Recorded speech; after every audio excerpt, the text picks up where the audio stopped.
Welcome to Doing Good by Doing Better, the podcast for world shapers, not spectators. I'm Margaret Rogers, CEO of Pariveda, a professional services firm that helps make potential possible for our clients. On this show, I talk with founders, executives, and innovators who share hard lessons, bold ideas, and real strategies for purpose-driven growth. This episode will offer practical insights you can use this week to solve forward.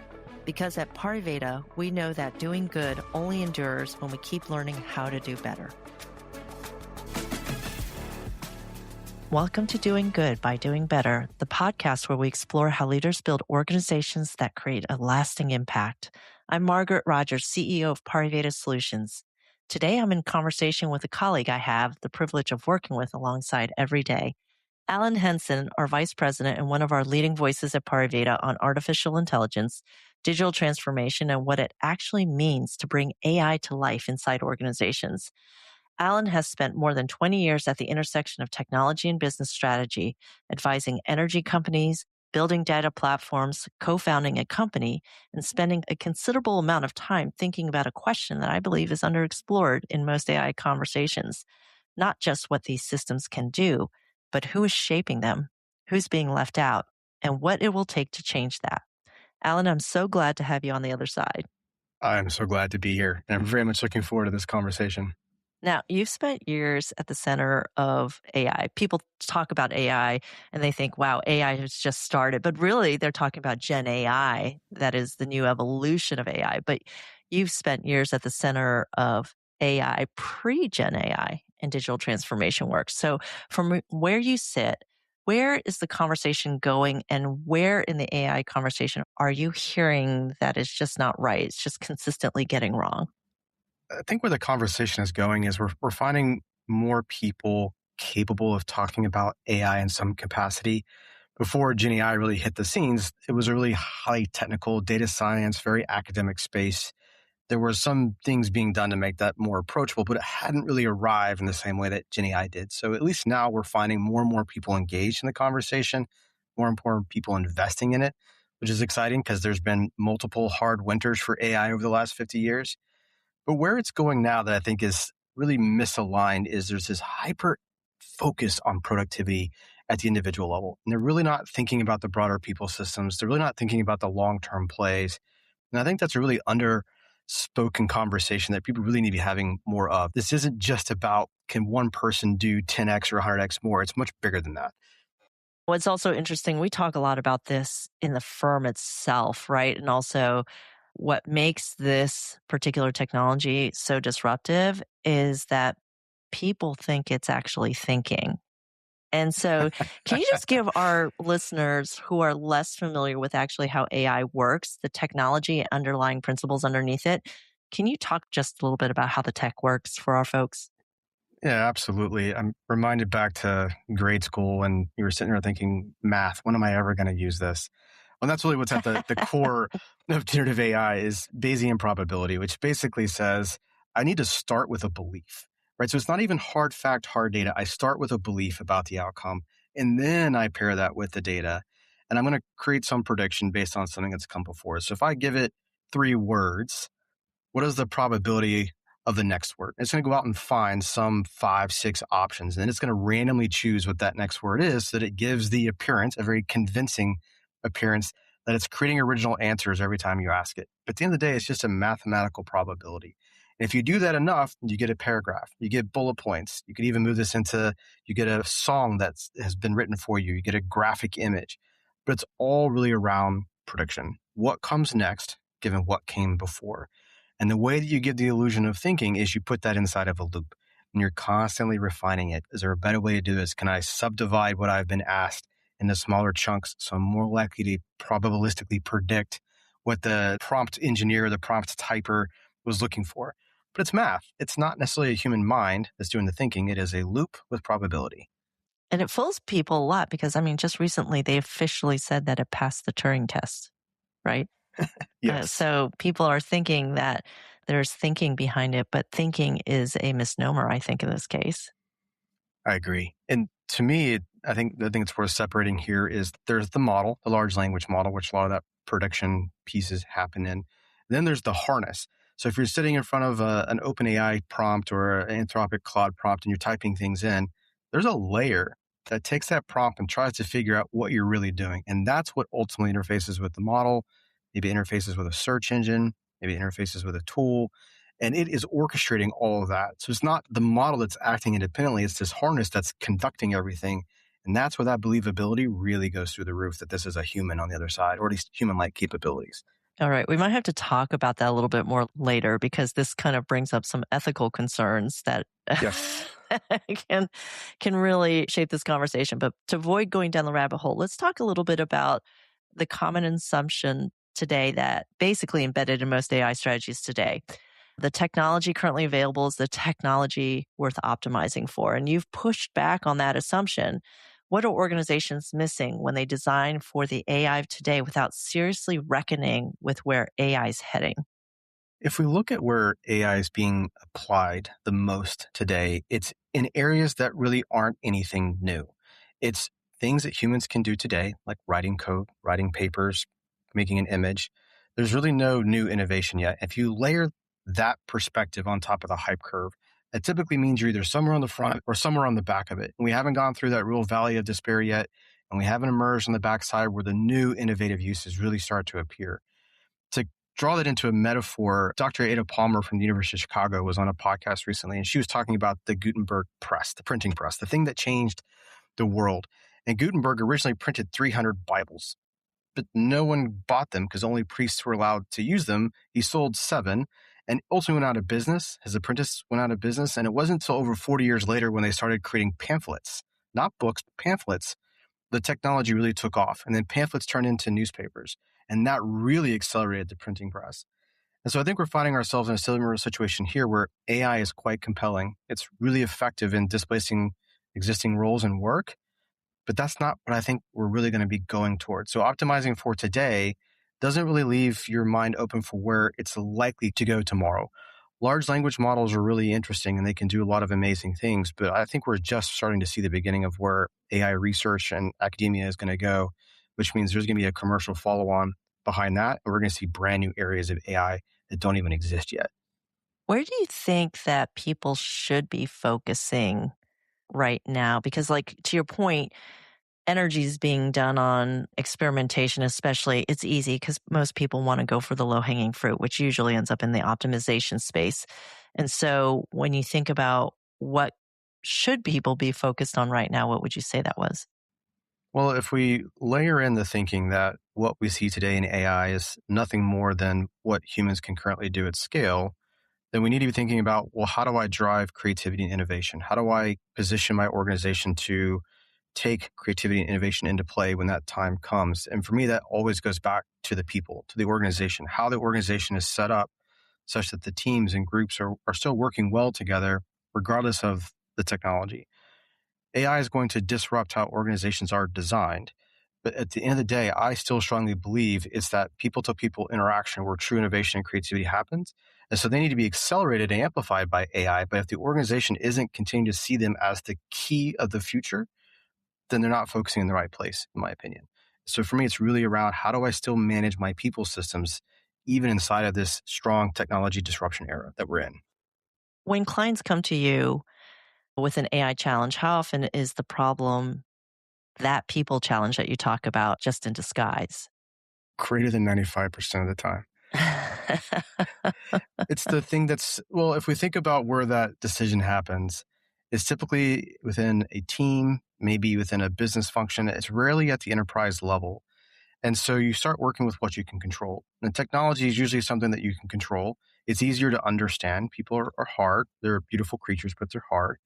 And so the emphasis moved towards the technology because it is something that you can control. You have greater degrees of influence on it. And typically the understanding at that team level is more technology aligned than people systems aligned. So it's not unusual for me to see that that focus almost always goes straight to the tech versus how do we think about this as an organizational opportunity to better position our people for what we're trying to do as a business? Yeah, we have a lot of repeated patterns in history like that, right? Where, Just a few. yeah, where we see the technology that kind of drags us through, but people miss the people part. People don't almost don't even think about investing in the people part. And in this case, where we're talking about upskilling, the reality is there are jobs that are going to go away. Absolutely. And at the same time, there's an opportunity to learn so much more to not be run over by it. And so it would be great if organizations are consistently thinking about that from a change management standpoint.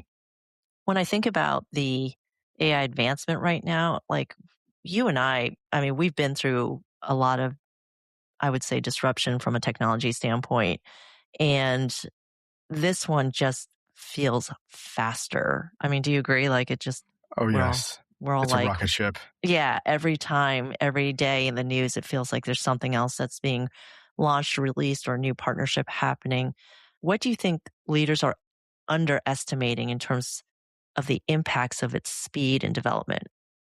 I think they're underestimating that moving at the speed the technology is moving is going to set their organizations up for success, that they simply have to move at that same speed in order to achieve success. So I think they're underestimating the impact of being more deliberate in their decision making, that they should get back to letting the outcomes drive their decisions and not a technology disruption drive it. So I think they're underestimating how ill positioned they'll be if they strictly stick to a technology play versus getting back to the core of what that business exists to do, the product it tends to make, the services it tends to give, to sell to others. So by trying to keep pace with that technology, I think an organization underestimates just how much of its identity will be potentially diluted along the way, that its focus, its mission, its core products or services will be diluted because it'll be so bent towards the technology versus why they originally existed in the first place. I think they're underestimating that impact. So, when you're advising an organization, how do you help them get oriented without being paralyzed by that speed and also the complexity? Because new models, new technological reference patterns are being put out it feels like every single day. And so, how do you orient people to the pace of evolution that's going on? Well, I'll do a little bit of a plug for our intelligent enterprise, which is Parveda's perspective on how you create harmony between humans and AI to achieve outcomes. And for me, it's back to those outcomes. What is it that you're ultimately trying to do? What is the product that you want to create, the market you want to serve, the services you want to offer? And once we have a good, solid understanding of those, and we are able to assign a value to it that's believable, maybe it's revenue, maybe it's cost, maybe it's efficiency, we work then to ask what technology and what people systems are appropriate. What capabilities does the organization need? What platforms does the organization need in order to achieve those outcomes, achieve that value? And in that set of second or third round questions, the question of AI comes up. And so we're not being pushed at the velocity of AI momentum. We're being pushed at the focus of the organization and trying to align things appropriately versus letting the tail wag the dog. It's a hard conversation to have because fear and hype are the best business model in our lifetimes. And that's exactly what's out there right now. There are always problems to be solved. In terms of just talking about the speed and the change, and I remember back in the dot-com days, how many content management systems, I love using this example, this parallel, right? Content management systems came out, and at first they were all about just posting things to the website, and all of a sudden it became media management, and all of a sudden it became personalization, and it just kept getting bigger and bigger and bigger. But the pace of it, even then, it felt fast. It wasn't really as fast as what we're experiencing today. Let's talk a little bit about the increased risk, talk about the outcomes, but there is an increased risk right now in investing in this particular technology. Do you agree with that statement or no? I do. I do I agree just put with him on it. the spot, by the way, because he's talking to me like I'm his CEO. So is he allowed to disagree? You're totally allowed to disagree here. What we might disagree is what that risk means, but yeah, let's explore that. I do think there's a risk. Risk isn't necessarily bad.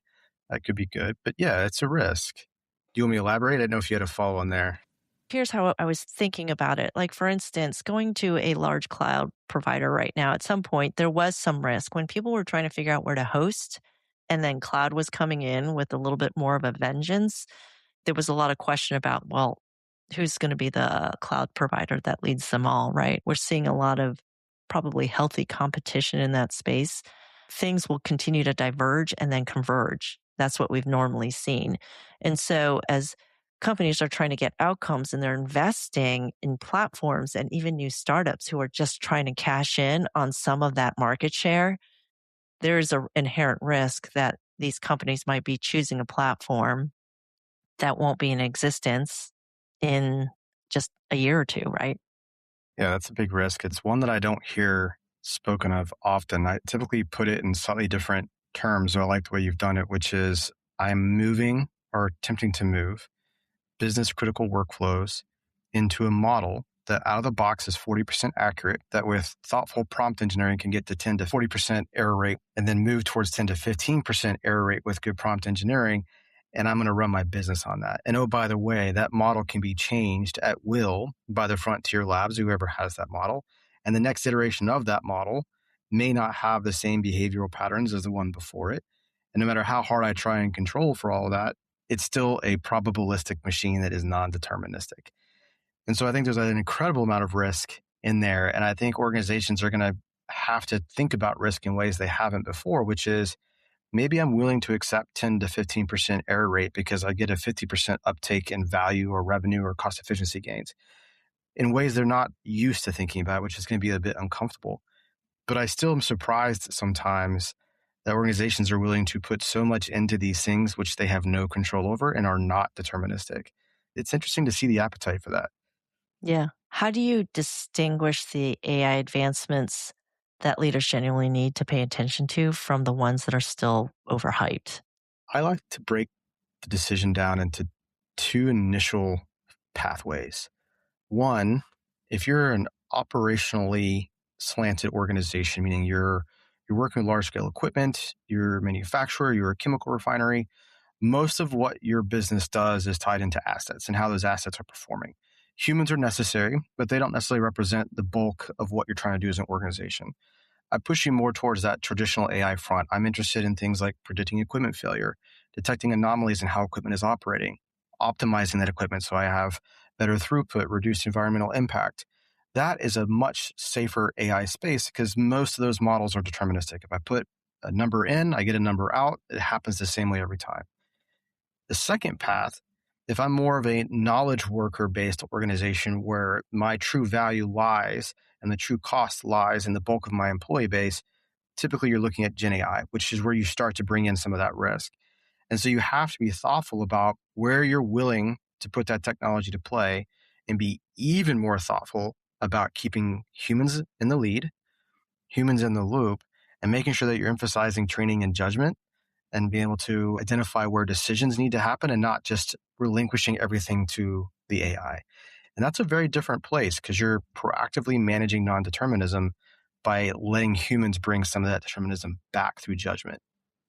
Yeah, I think you're right. We often hear about humans in the loop.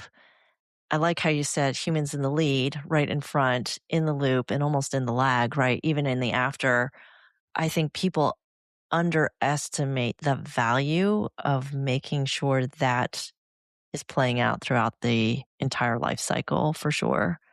Is there a framework that you use to help organizations think through the strategy that's durable, even as tech is just like shifting out from underneath their feet? Well, again, to plug the intelligent enterprise, that's where we go back to. And the way it's meant to flow is you start with the outcomes. And that doesn't have to be an enterprise outcome. That could be an outcome at a team level. Maybe I'm trying to achieve something that's quite small. Maybe it's something that's quite large. And then that moves into our capabilities tier, which is all people in process. So I've gone through two tiers already before I've even begun to ask the question, what technology is going to serve the people in the processes and ultimately the outcomes I'm trying to achieve. And then finally, we get into our platforms layer, which is where the tech starts to exist and even the artificial intelligence pieces. So if I can always begin with those top two pieces, what am I trying to do? What people and processes do I need in order to do it? And then layer in tech, I find that that helps buffer some of the decisions that I'm seeing today where it's let's just start with the tech and hope it all works out. That's the way I like to look at it. That's the framework I like to leverage in many of my conversations. Yeah, one of the things that we talked about earlier, how the harness sits in front, it's the thing that really will help shape what you and I see on the interface as we're prompting. And so I'd love to do a little bit of a pivot and talk about representation and underrepresentation in AI, right? What does it actually mean in practice? Who's underrepresented at what stages of the process? And what are the consequences of this underrepresentation? Love to. All right, let's talk about it. So, what does underrepresentation mean in practice? Maybe we should again go back to some of that different types of AI. If you're in your more traditional AI ML space, you really are dependent upon data for how the algorithms ultimately train into a model. And so there, underrepresentation tends to emerge is the model I'm trying to build.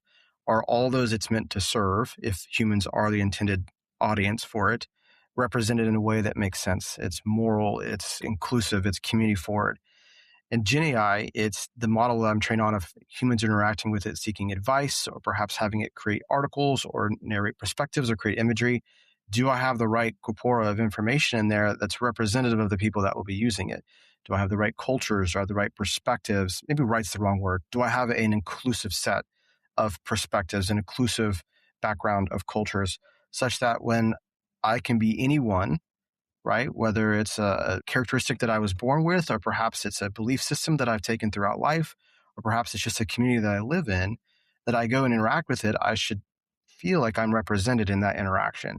So that's the Gen AI side, with the other side being, does the data provide outcomes that are reflective of what I would expect for my background, my belief systems?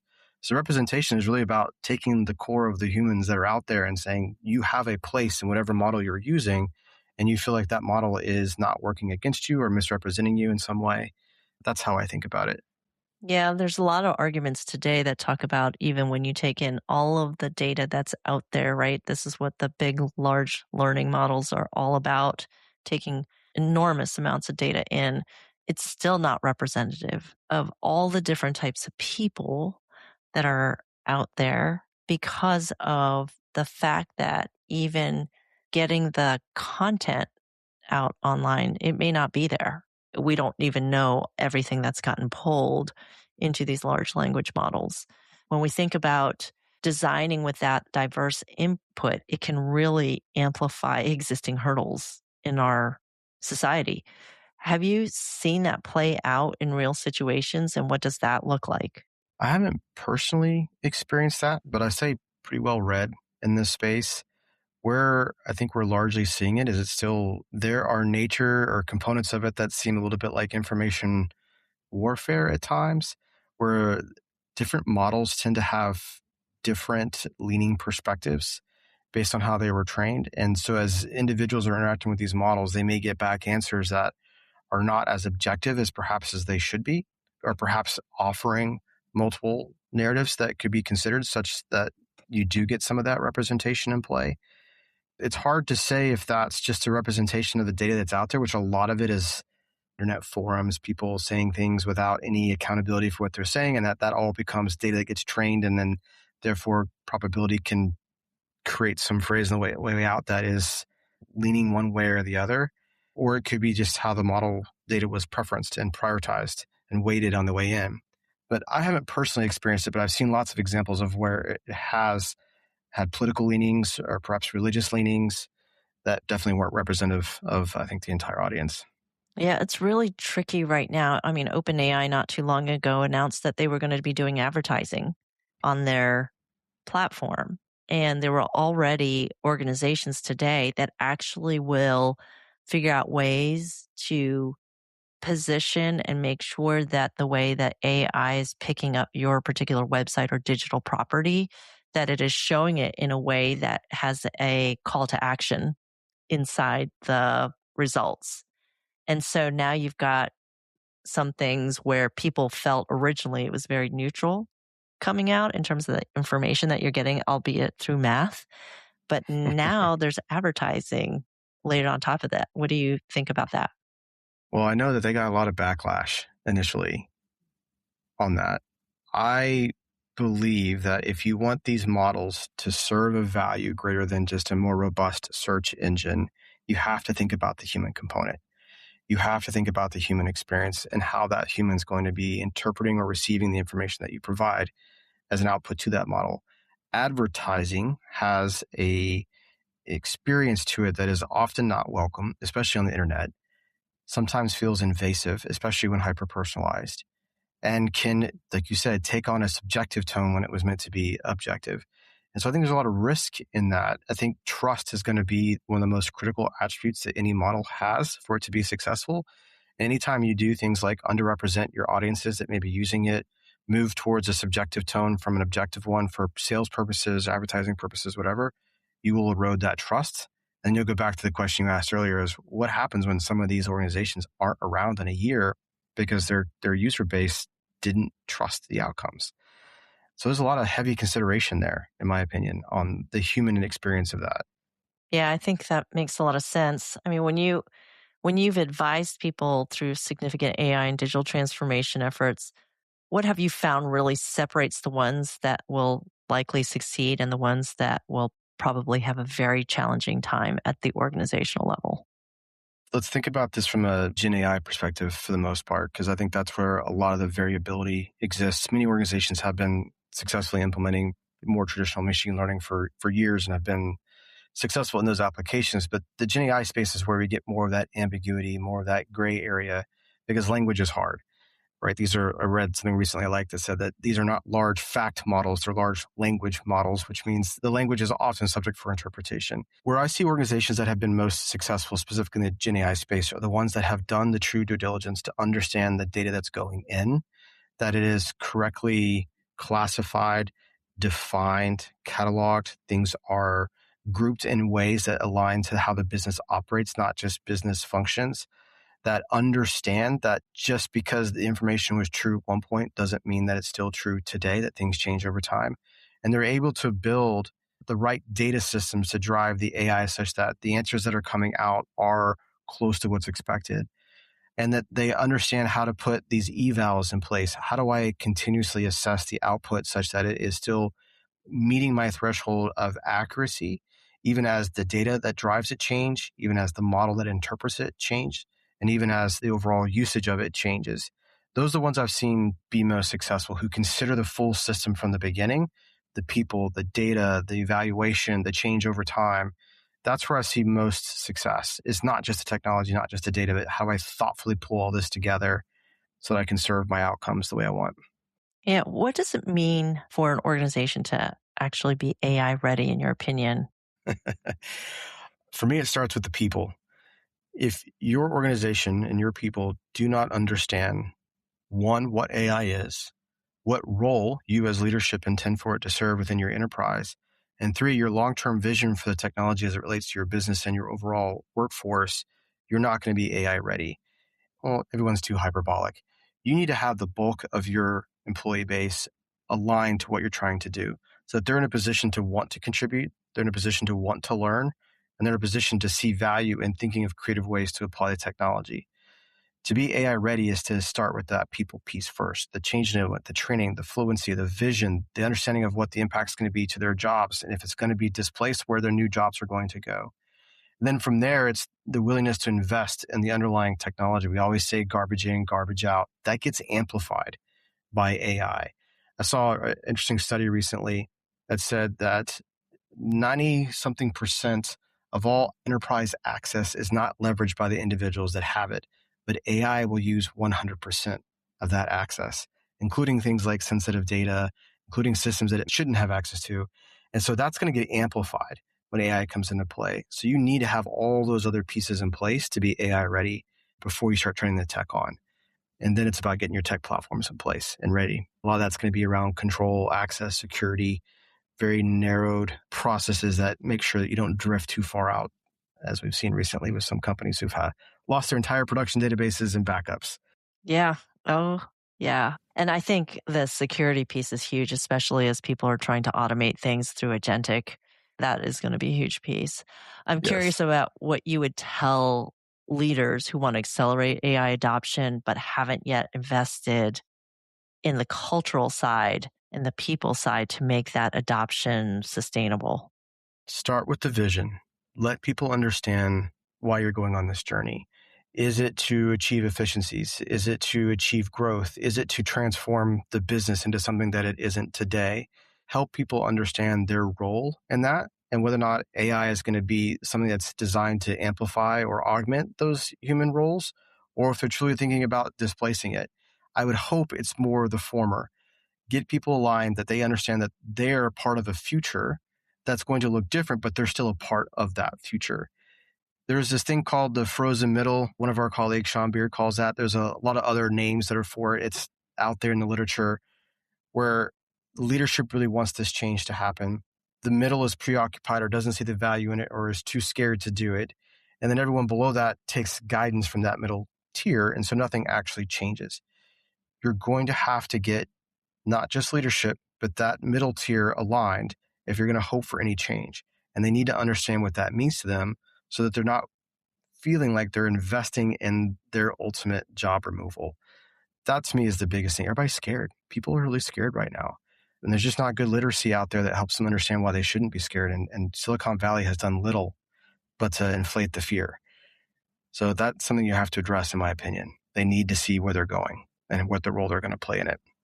I love that. I think that's huge. And that probably creates some level of at least psychological safety for folks that are in it and really fully experiencing it. I'm curious about one thing beyond the people. What's another thing that you might change about how organizational leaders need to approach AI today? I would say you need to consider the broader AI landscape, not just generative AI. Generative AI is not the right solution for all things. Sometimes you simply need to explore some of the other technological landscape if you're going to put it into play. I've seen an incredible amount of resources invested into making generative AI work for something for which it wasn't intended, isn't a best fit, but it's easy, it's a quick win, it's compelling. And so I would say, like any other decision, when you're considering a portfolio of options, take the time to understand what that technology is. So if you've decided on your outcomes, you've decided on your capabilities and processes, take the time to invest and understand the right technological fit for what it is you're trying to do as a business. And don't waste resources on those things. The second thing I would say to that is you need to set a threshold for how you manage your investment. We at Pariveda have a pipeline that we like to put use cases through. The first part is that discovery stage. What's the idea? Then we moved into a proof of concept. Is it even technologically feasible? Are we going to be able to do it in a way that we want? Then we move into an MVP. Can we take a minimum viable product, put it out in a production ecosystem, in a very limited control environment, and actually have it work in real time in a production-like environment? If that works, then we move into what we call the proof of value stage. Can we prove that it will achieve the value that we thought it would when we started out? Is the cost in line with what we expected? Is the return in line with what we expected? Will that amplify as we go into a larger rollout? And only then do we go into production. So having that level of discipline to invest in the right areas and follow it through as that value gets manifested and you can prove it, to me, is the second area. One, keep a broader mindset other than Gen AI. Two, never lose sight of the value you're intending to achieve. Is there a question you wish more people were asking about as it relates to Gen AI? Absolutely. There's a quip I like to say for many different things. This is one of them. Just because you can doesn't mean you should. There are a lot of situations where I wish people would ask, do we really need this to be a Gen AI solution? Is this really the right approach? Do we need to just leverage AI to replicate an existing workflow or process? No one seems to be questioning whether or not they should. It's just assumed that they must. And so they do. And I find a lot of investment happening in places that I just don't believe is going to provide the value. And if you're looking at some of the headlines that are coming out and what the sentiment is in leadership across the Fortune 500, they're not seeing the value either. And I think it's because people aren't asking the question first, is this what we should be doing? They just go and do it. It's interesting that you say that because when data really was getting into its huge momentum, we would always talk about, people would be like, we need BI tools and we need BI platforms. And we would say, like you said, garbage in, garbage out. Like, you don't have really good data, this isn't really going to help you. And the same thing is with process. Like, if you're going to automate anything and you don't have the right process in place, you're still going to have a really bad process that you've just automated in it. So that makes a lot of sense. What does doing good by doing better actually look like in the context of AI, like as a concrete decision an organization makes, not just as a principle it endorses? To me, doing good is about getting back to what the organization is trying to do as an organization, ensuring that it is thoughtful about the people systems that are in play, and only then considering the technology decisions. I truly believe if an organization sticks to its mission, its vision, and sees people as its most valuable contributor to achieving that mission or that vision, then the technology pieces will find themselves well aligned and they'll be doing better as a result. To me, I love technology. I've loved it since I first put my hands on it back when I was I think I was like 6 years old in first grade, and we had the Apple IIes just to date myself. And I was just completely enamored with this thing. And along my career, I realized all of that doesn't matter if the people aren't working well together, if they're not aligned to some vision, that they're not seeing that collectively, the whole is greater than the sum of the parts when that alignment happens.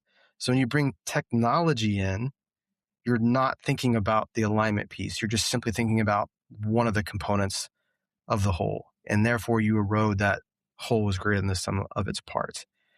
And so for me, doing good is not losing sight of those most impactful things so that you can do better with the technology when you choose how and where to apply it. So what gives you genuine optimism about where AI and its usages are headed?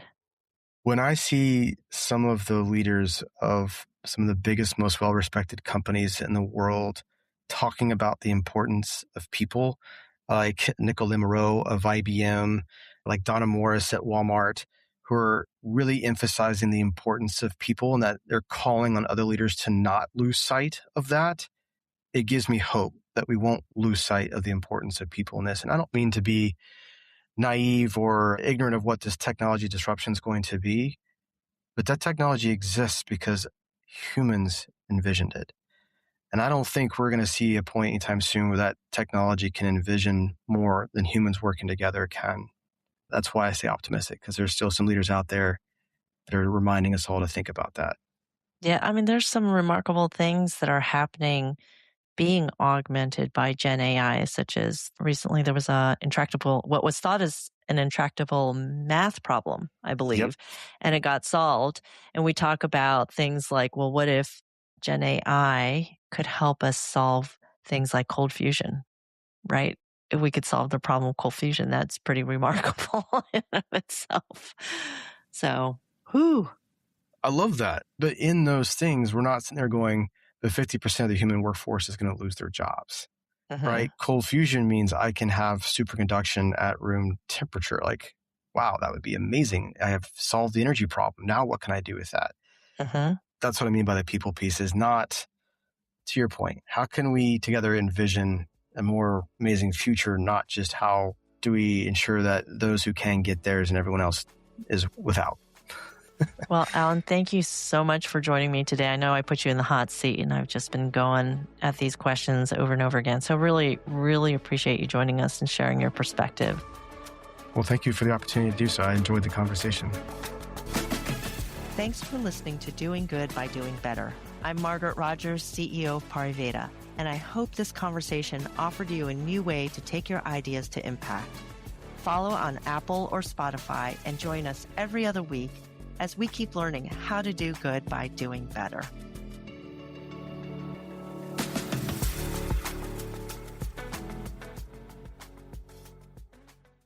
This podcast was edited and produced by Resonate Recordings.